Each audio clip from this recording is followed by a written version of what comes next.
Choosing the right flooring, like they've done here on the Living Green Tour, will also help you lower the VOCs in your home. Another great idea, very easy to improve your indoor air quality. Just buy a few more plants. Alan has another one for you. Another way to clean the air in your home is with an air filter. Most of you are familiar with this. We want to talk about this, but why are we outside? Because I have a special helper with me today. Hi, Ava. I want to tell people why they should not buy one of these. Let's look at this. Will you pour some sand on that for me? Can you pour that down?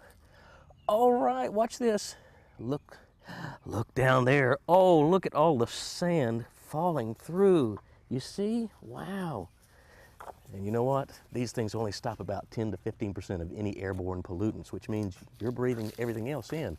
Oh goodness, when you think about up to 2 gallons of air you breathe in every minute, everybody, spend a little extra money. Don't buy these little 99-cent filters. Get one that's got some carbon, a HEPA filter, or one that has electrostatically charged fibers. Believe me, you'll be breathing a breath of fresh air if you do.